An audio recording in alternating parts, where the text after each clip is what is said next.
You're not going to believe what I'm about to tell you, but it's 100% true.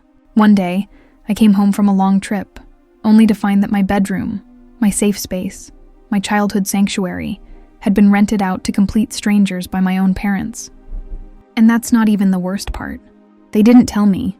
No warning, no conversation. I walked into my house and someone else was sleeping in my bed, someone I had never seen before in my life. Let me take you back a little, so you can understand how this all started. I'm 20 now, but last year I left home to study abroad. It was a huge opportunity, something I'd worked toward for years. My parents were supportive, or at least they pretended to be. I moved to another country with the idea that when I returned for the holidays, I'd have a place to come back to, a place where I belonged. Before I left, I had packed up my room neatly. Everything was labeled, sorted, protected. I even left a note on my desk telling my mom where some of my school papers were, in case she needed to access them for anything. I trusted them. They were my parents. The idea that they might betray that trust never crossed my mind. I didn't even lock my door. I thought love was enough. The trip was long. 6 months in a new country, adapting to a different culture, learning to live on my own. It changed me. I became more independent, more aware of who I am, and through all of it, what kept me going was the thought of coming home. I pictured my bedroom exactly how I left it. The posters on the wall, the books stacked on my nightstand, the soft creak of my mattress as I lay down to sleep. That image became my comfort. I didn't tell my parents exactly when I was coming home. I wanted to surprise them. It had been a rough year emotionally, and I craved their hugs, their laughter, that sense of belonging I missed so deeply. I booked my flight for December 18th, just in time for the holidays. I imagined walking through the front door to find the house decorated, the smell of cinnamon and pine in the air, and my parents rushing to greet me. Instead, when I arrived, the door was unlocked. That struck me as odd. I stepped inside, expecting to hear familiar voices, maybe the TV playing in the background, but it was silent, completely silent. Then I noticed the living room. It was different. The furniture had been rearranged. There was a suitcase by the couch. Someone else's suitcase. Not mine, not my mom's, not my dad's. Still, I didn't panic. I called out, expecting them to come down the stairs. No answer. I walked toward the hallway, heart pounding a little harder with each step. Maybe they were asleep, maybe they went out. I didn't know, but I was tired, jet-lagged, and I just wanted to collapse on my bed. So I climbed the stairs and turned toward my room, already feeling relief. That's when I saw it. My door was open. The lights were on. Inside, a woman, maybe in her mid-30s, was sitting on my bed, reading a book.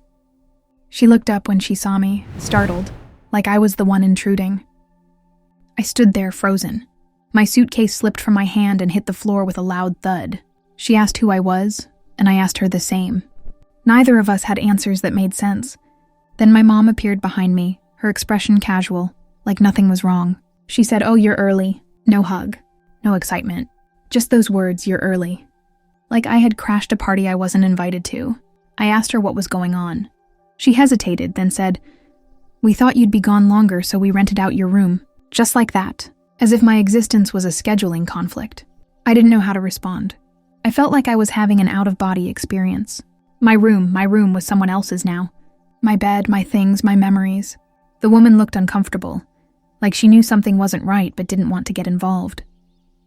My mom told me we'd figure something out and led me downstairs, where my dad was watching a game like nothing unusual had happened. That night I slept on the couch. The springs dug into my back. Every noise in the house felt magnified. I couldn't sleep. My thoughts were spinning. I tried to tell myself it was temporary, that they didn't mean to hurt me, that they needed the money, but no matter how I twisted it, I couldn't shake the feeling that something fundamental had changed. I didn't feel like their daughter anymore. I felt like a guest. In the morning, the woman from my room offered me a cup of coffee. She was polite, even kind, but the gesture made it worse. I didn't want kindness from her. I wanted my space back. I asked my parents how long this was going to last. They told me they signed a 6-month lease. 6 months, without my permission, without even a phone call. I felt betrayed, deeply. But what hurt most wasn't just the act. It was how casual they were about it. Like it was no big deal, like I was overreacting. I started to question everything. Had they ever really respected me? Was I just a financial burden to them? Was my absence a relief? Over the next few days, I tried to adjust. I stayed quiet. I didn't push. I gave them space, hoping they'd see how much this hurt me and try to fix it. But they didn't. They acted like everything was normal, like this was just how things were now. I washed dishes. I smiled at the woman in my room.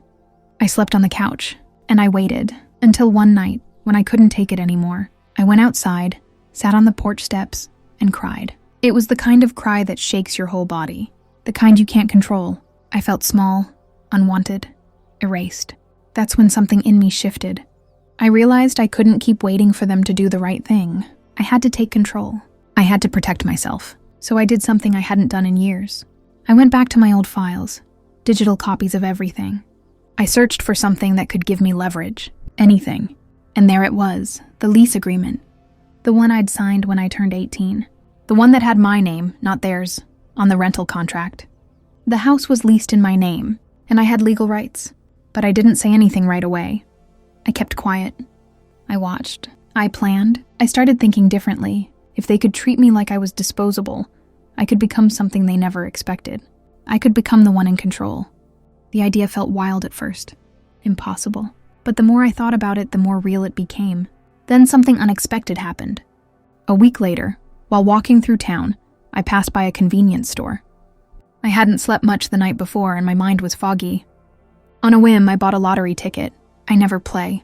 I didn't believe in luck. But that day, something told me to do it. Just one ticket. One stupid little impulse. That ticket changed everything. I didn't even check the ticket right away. It sat in my bag for 2 days, forgotten beneath receipts and gum wrappers. Life at home was a blur of discomfort and silence. I barely spoke to my parents. They barely acknowledged me. Every time I looked up the stairs, I imagined the stranger sleeping in my bed, touching my things, living in the space I once called mine. I couldn't stay like that much longer. I was reaching my limit. On the third morning after buying the ticket, I was in the kitchen scrolling through my phone while pretending to eat breakfast. A news alert popped up. Winning lottery numbers announced. Something clicked in my brain. I reached into my bag, pulled out the crumpled ticket, and compared the numbers.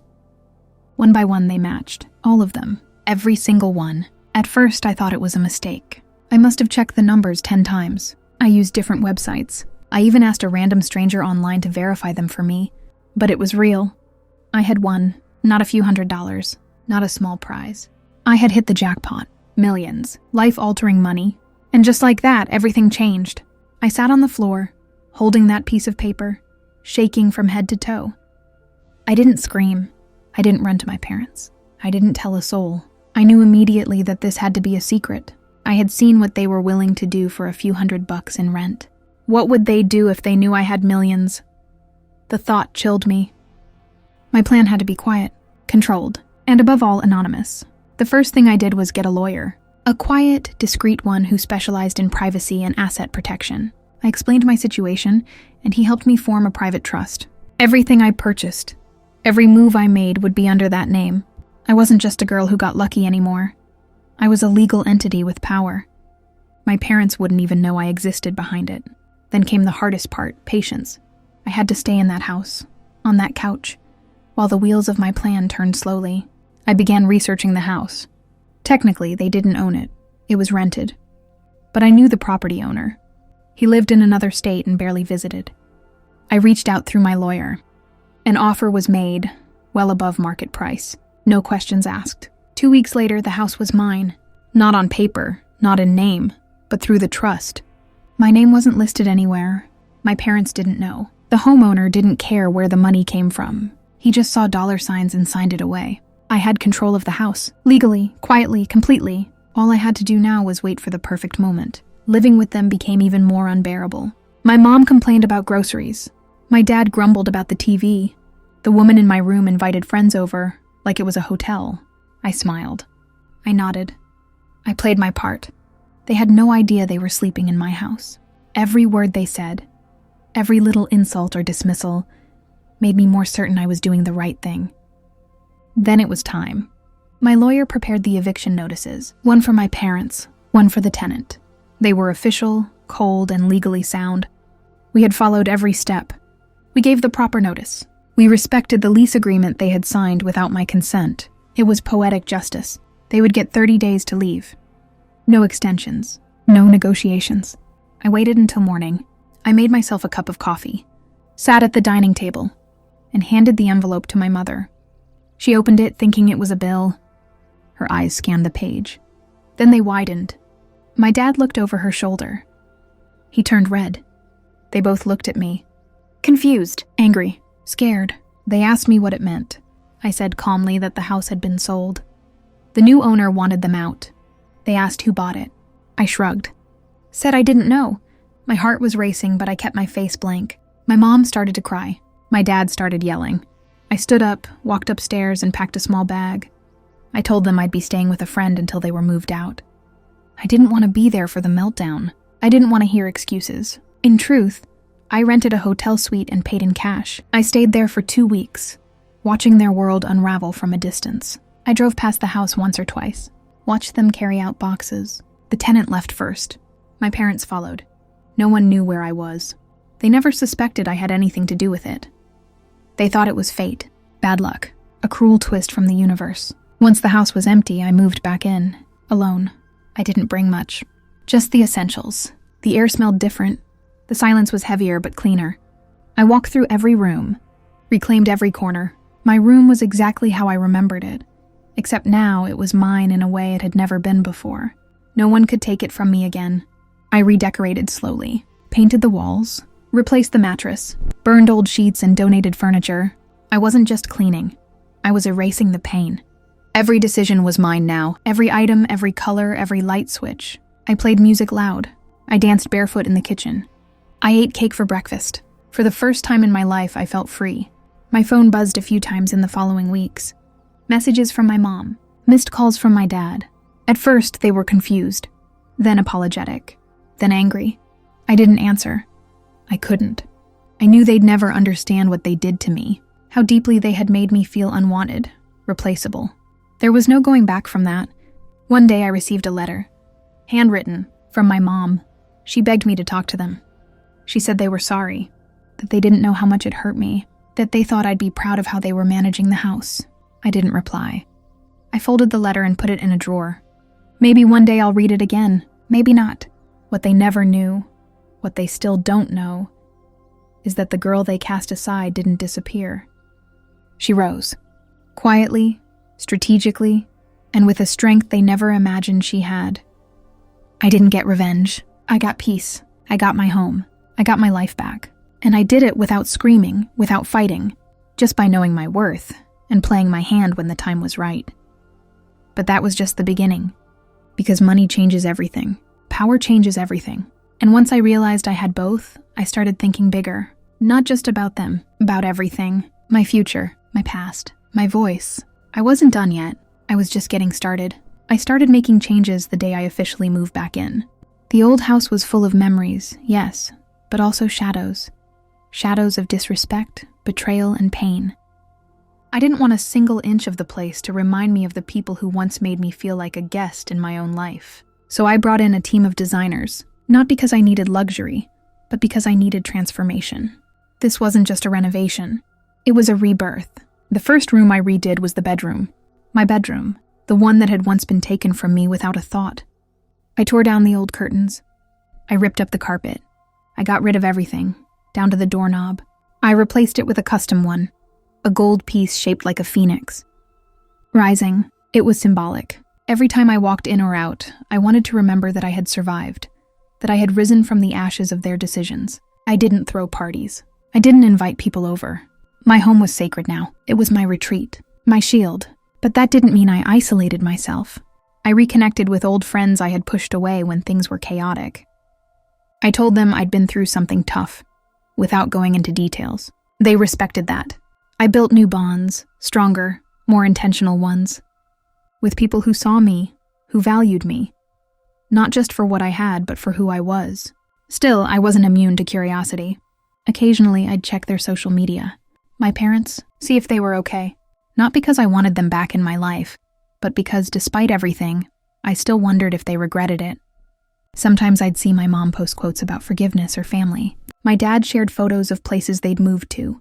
They never mentioned me, not once, and that told me everything I needed to know. But I didn't need their words. I had my actions, and I made sure they knew I was thriving. Quietly, strategically, without ever revealing how, I started a small business under my new trust's name. Something online, creative, mine. I didn't need the money, but I needed the purpose. And it grew, fast. Soon, I had customers from all over the world. I put my energy into something that was mine from the start. When my name began to gain traction in certain circles, people started to ask where I came from. What was my story? At first, I said nothing. But then I realized maybe my story could help someone. Maybe there was a girl out there sleeping on a couch, thinking she didn't matter. Maybe she needed to hear that survival could look like power. Like reclaiming what's yours. Like silence becoming strength. So I started telling my story. Anonymously at first. On forums and articles. Then podcasts reached out. Eventually, a documentary producer contacted me. They wanted to film my story. Not with names, not with faces, but with feeling. I agreed. I didn't need fame. I needed freedom. And telling the truth set me free. Each time I spoke, I felt lighter. Each time I remembered, I felt stronger. One day, I received a letter in the mail. No return address. Just my name, handwritten and inside a key. A simple silver key, attached to a note that said, "We hope one day you'll unlock your heart to us again." It was from them. My parents. I stared at it for a long time. I didn't cry. I didn't rage. I just placed it in the drawer with the other letter. Some things aren't meant to be opened again, but I didn't hate them. I pitied them. They had made their choice. They sold their relationship with their daughter for rent money and pride. And I had bought the house they once ruled, silently, without vengeance. That was the sweetest part. I didn't need to destroy them. I had already won. The power they once used to shrink me had been reversed. Now I was the one writing the story. I started mentoring other young women, quietly, online, in forums and chat rooms. Girls who were kicked out, used, forgotten.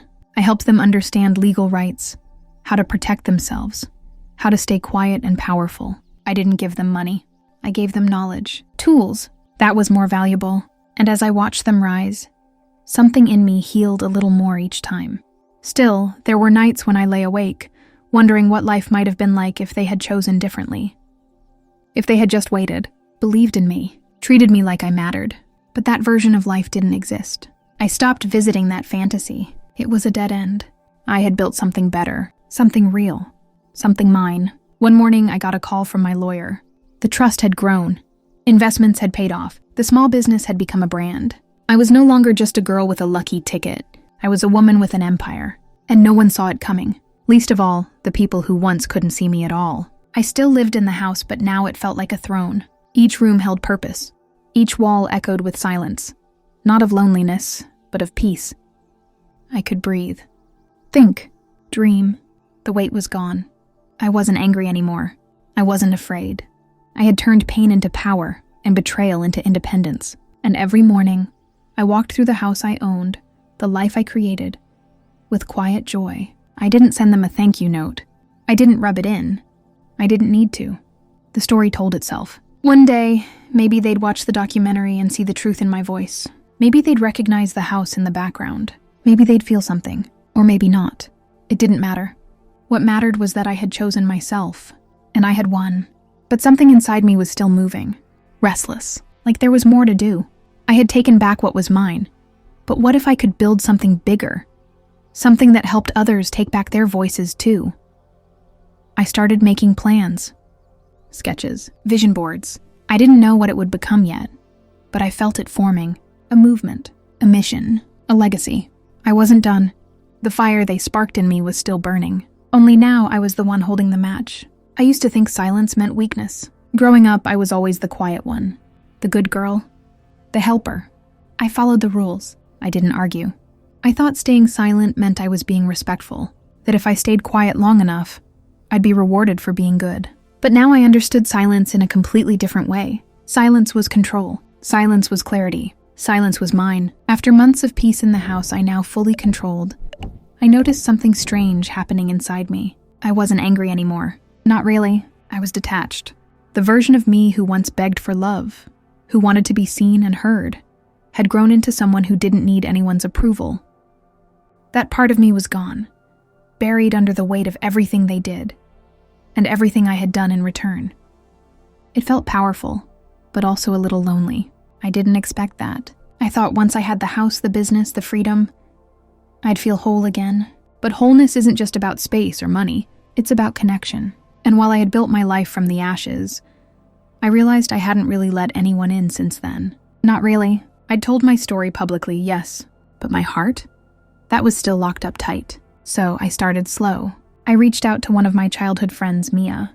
She had been there before the mess, before the betrayal. We hadn't spoken in over a year. But I remembered her kindness, her honesty. I invited her over for tea. No expectations, no explanations, just tea. When she walked into the house, her eyes widened. She looked around, touched the new walls, admired the sunlight spilling across the hardwood floors. And then she turned to me and said, "You finally made this place yours." I didn't correct her. I didn't explain the whole twisted path I took to get here. I just smiled. Because she was right. For the first time, the house wasn't a battleground. It was my creation. That day opened a door for me, literally and emotionally.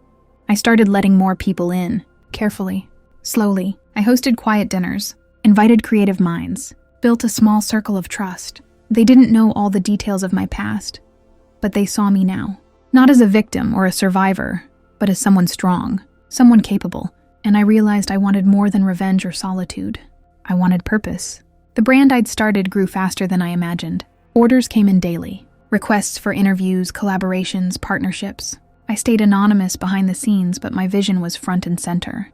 I built a studio in the back of the house, a clean, open space with natural light and warm tones. It became my sanctuary, the one room where I felt untouchable and unlimited at the same time. But as success poured in, so did the past. Quietly, subtly, I'd receive letters addressed to my old name, emails from distant relatives asking how I was doing. Once I got a voicemail from my father. He didn't apologize. He just said, "I hope you're okay." That was it. 5 words. After everything. I didn't delete it, but I didn't respond either. I let it sit there like a ghost. Then one day I was walking past a local cafe when I saw them. My parents, sitting by the window, sipping coffee, talking like nothing had ever happened. My heart stopped for a second. I hadn't seen them since the eviction. They looked older, tired. My mom was still wearing the scarf she used to steal from my closet. My dad's face was a little sunken.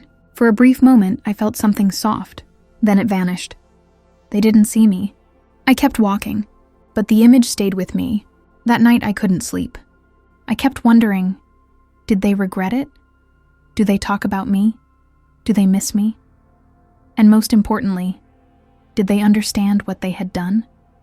That they hadn't just rented out a room. They had evicted their daughter from their hearts. And even if they had regrets now, what did that change? A week later, I received another package. No note this time. Just a small box with an old photo inside. It was me at age 7, sitting in the backyard of this same house, wearing a tiara made of paper. My dad was beside me laughing. My mom had her hand on my shoulder. We looked happy. I stared at that photo for a long time. Not because I missed them, but because I missed her. The girl in the tiara. The girl who thought her family would never hurt her. I framed the photo and placed it on a shelf in my studio, not as a tribute to them, but as a reminder to myself. A reminder of who I used to be and how far I'd come. Every time I looked at it, I felt 2 things: grief and pride. Grief for the innocence lost. Pride for the woman I had become. I didn't throw the photo away. I didn't burn it. I kept it because healing doesn't always mean erasing the past. Sometimes it means accepting it, learning from it, and rising anyway. The house was mine, but so was the pain. And maybe that was okay. Maybe it was all part of the price I had to pay to become the version of myself that could truly stand alone. One evening, while watching the sunset from my kitchen window, I realized something important. I wasn't just living in this house. I was reclaiming every memory inside of it, turning old scars into new blueprints. This wasn't just a home now. It was a symbol. A message to every girl who was told she was too soft, too silent, too invisible. I wanted them to know. You can take it back. You can own it, all of it. So I began planning something bigger, not just a business, a foundation, a place where girls could come to learn about money, independence, law, self-worth. Not a shelter, a school, a movement. I had the funds, the network, the vision. All I needed now was the right space, and I already knew where to start. I began looking at properties, old homes, abandoned buildings, places full of history and pain. just like mine once was. I wanted to rebuild them into sanctuaries. Not fancy, not cold. Just safe, warm, strong. My lawyer helped with the logistics. My team started drawing up plans. Every step of it felt like healing. I didn't need revenge anymore. What I needed was legacy. But as I moved forward, something unexpected happened. A letter arrived again. Handwritten. This time it was different. It wasn't begging. It wasn't manipulative. It was short, raw, honest. And it ended with one sentence that hit me like a wave. If we could go back, we'd choose you every time. My hands trembled as I folded the letter, and for the first time I wasn't angry. I was ready. I didn't write back. I didn't call. But I also didn't throw the letter away. It sat on my desk for days, folded neatly, like a question I wasn't ready to answer. I read it over and over again. That final line echoed in my head at the most unexpected times, while brushing my teeth, while boiling pasta, even while watering my plants. If we could go back, we'd choose you every time. The thing is, they didn't go back. They made their choice, and so did I. Still, something inside me softened. Not enough to forgive, not enough to forget, but enough to open a small space inside myself. I thought of how I used to wait for their validation, how I used to shrink myself so they'd see me, love me, choose me. I didn't do that anymore. But I realize now that real power doesn't always look like silence. Sometimes, it looks like standing at the door and deciding whether or not to open it again. By this point, the foundation I had planned was moving quickly. I bought a building in the old part of town, a worn-down library no one used anymore. It had high ceilings, beautiful windows, and enough space for classrooms, offices, and art rooms. We named it the Haven, not because we were trying to rescue anyone, but because every girl deserved a space where she could feel safe enough to build her own life. We held a soft launch event. Nothing big, just some friends, supporters, and a few of the first girls we were bringing into our mentorship program. It was a quiet afternoon. I gave a short speech, thanked the people who helped make it happen, and then sat by the window watching them explore the space. For the first time in a long time, I felt full. Not just successful, not just proud, but whole. And then, toward the end of the event, I saw her. My mother. She stood at the edge of the parking lot, clutching a small bag. I hadn't seen her approach. She didn't step inside. She didn't call out. She just stood there, watching from a distance. For a second, I froze. Then I stood up and walked toward the door. My team noticed, but I gave them a look that said, "It's okay." I needed to do this. When I opened the door, she didn't smile. She didn't cry. She just looked at me with eyes full of something I hadn't seen in years. Truth. We stood there, quiet, for what felt like a lifetime. Then she said softly, "I didn't come to ask for anything. I just wanted to see what you built." I nodded. My heart pounded, but I stayed calm. She added, "It's beautiful. Just like you." It would have been easy to slam the door, to say nothing, to walk away, but something about that moment felt different. She wasn't asking for forgiveness. She wasn't trying to fix it. She was acknowledging it, and somehow, that was harder to take than anything else she could have said. I stepped outside and we sat on the bench near the entrance. No one else came near. No cameras. No drama. Just the two of us. She told me about what happened after I left. How the eviction devastated them. How my father refused to talk about it for months. How they both thought I'd never speak to them again. And how slowly, they began to realize just how deeply they had failed me. She admitted they were scared. Not just of losing me, but of facing what they had done. "We chose money over you," she said. And I felt those words settle into my chest like bricks. And we've paid for it every day since. I didn't interrupt. I didn't argue. I let her speak.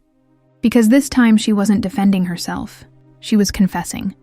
When she finished, she handed me the bag. Inside was a collection of things from my childhood. Photos, drawings, a necklace I thought I'd lost. She had kept them. Through everything. She said, "I didn't know if we'd ever get the chance to give these back to you."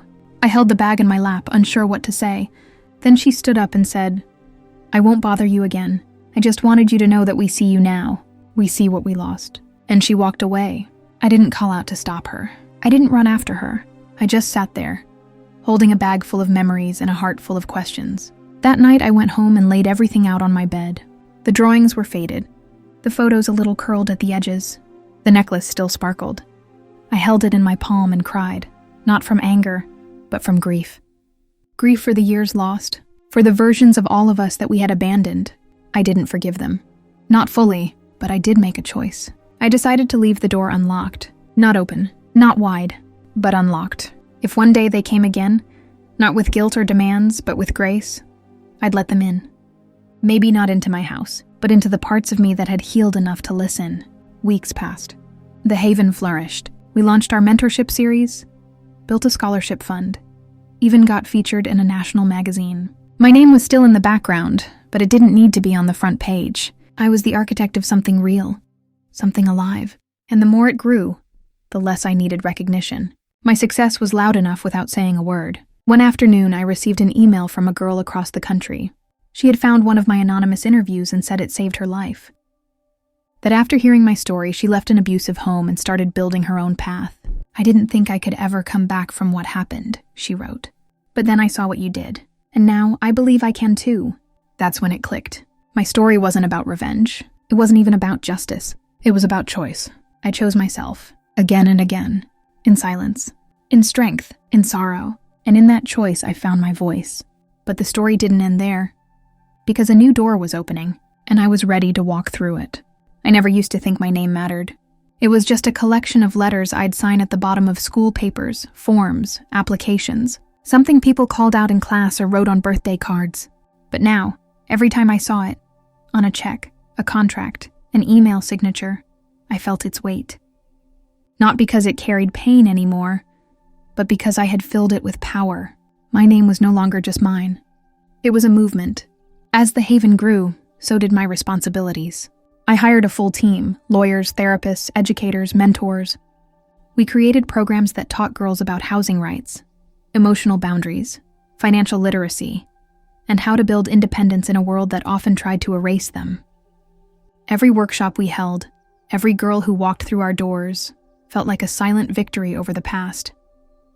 But with growth came attention. The anonymous label I'd once clung to became harder to maintain. People wanted to know who was behind the movement. They weren't satisfied with a faceless founder. The media reached out. Activist groups wanted partnerships. And my team began asking, "When are you going to step forward?" At first, I hesitated. I told myself I didn't need to be seen to make a difference, that the work was more important than the face behind it. But deep down, I knew that wasn't the only reason. Part of me was still afraid of being judged, afraid of what my parents would think, afraid of becoming visible in a world that once made me feel invisible. Then, one day, a girl at the Haven pulled me aside. She was 15, small for her age, with fire in her eyes. She said, "I want to be like you, but I don't even know who you are." That hit me like a wave. How could I ask these girls to be brave, to stand tall, to reclaim their space, if I was still hiding in the shadows of my own story? So I made a decision. I would tell the truth, in my name, in my voice, publicly. We planned a reveal event, a celebration of the Haven's success, but also the moment I would step forward. I wrote my speech carefully. I didn't name names or point fingers, but I told the story of a girl who lost everything, her bed, her trust, her place in her own home, and built something stronger in its place. I spoke about the silence, the couch, the lottery ticket, the legal battle, the moment I bought the house without anyone knowing. And I ended with one line. Sometimes the people who abandon you teach you how to never abandon yourself. The applause was thunderous. People cried. Girls lined up to hug me, thank me, tell me their stories. I felt seen in a way I never had before. Not as a victim, not even just as a survivor, but as a builder, a creator, a leader. And that night, for the first time in years, I went to sleep with my heart completely full. The next morning, I woke up to hundreds of messages. My inbox was overflowing. My social media, now officially public, was filled with love, support, gratitude, but one message stood out. It was from my father, a short typed email. "I saw your speech," it read. "I didn't know how strong you'd become. I'm sorry we didn't believe in you sooner." I stared at those words for a long time. It wasn't an apology that fixed everything. It didn't erase the past, but it was the first real acknowledgement that maybe, just maybe, they understood the damage they caused. Still, I didn't respond. Because I had realized something else. I didn't need their validation anymore. My story had become so much bigger than them. I spent the next few weeks traveling, visiting schools, speaking at youth centers, meeting girls from every background, every kind of pain. Each time I told my story, I saw their eyes light up. Not because I was some superhero, but because I was proof that you could lose everything and still come out stronger. But even as I stood on those stages, flew on planes and posed for photos, I never lost sight of the place that started it all. My home, the house I had reclaimed in silence, was still mine, but it had become something more, a symbol, a quiet monument to resilience. I decided to open it one day a week as a community drop-in space.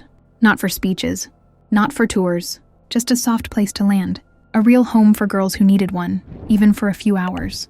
The first day we opened it, a girl sat on my old couch, the same one I used to sleep on, and cried. She said, "I didn't think anyone would understand what I'm going through." I sat beside her. I didn't say much, just held her hand and whispered, "I do." And in that moment, I knew why I had survived all of it. Not to get even, not to rise above, but to reach back and lift others with me. Because real power isn't loud, it's consistent, it's kind, it's the choice to build, even after you've been broken. And for the first time, I wasn't just telling my story, I was living my purpose. But the journey wasn't finished yet. Something unexpected was about to happen. Something that would test everything I had built, and everything I believed about myself. It was a quiet Sunday morning when I heard the knock. Not the kind of knock that startles you, but the kind that lingers, patient and unsure, like the person on the other side is hoping you don't answer. I was in the kitchen, barefoot, holding a cup of tea, sunlight pouring through the windows. For a moment, I thought it might be a delivery or one of the girls from the Haven stopping by early. But as I approached the door, I felt it in my chest. This wasn't a casual visit. When I opened the door, it was them. My parents, both of them, standing there like ghosts from a chapter I thought I'd already closed. My mother held a small box in her hands. My father stood with his head slightly bowed. They didn't speak right away. They just looked at me like they were afraid I'd slam the door, and for a moment I considered it. But I didn't. I stepped aside and let them in. They moved carefully, like they were walking on sacred ground. And in a way they were. This house wasn't just walls and rooms anymore. It was my sanctuary, my history, my proof that I had made it. They sat on the edge of the couch, the same couch I had once been forced to sleep on, and for a few seconds, no one said anything. Then my mom placed the box on the table and slid it toward me. Inside were all the letters they had written to me over the past year. Every single one, unsent, some pages crumpled, others stained with tears. I didn't read them right away. I just looked at the stack of folded apologies and realized something strange. I wasn't angry. Not anymore. I wasn't even hurt. I was simply distant, like I had finally stepped far enough away from the past to see it clearly. My dad was the first to speak. He said, "We came because we needed to say it, to your face. Not in a letter, not in an email." His voice cracked.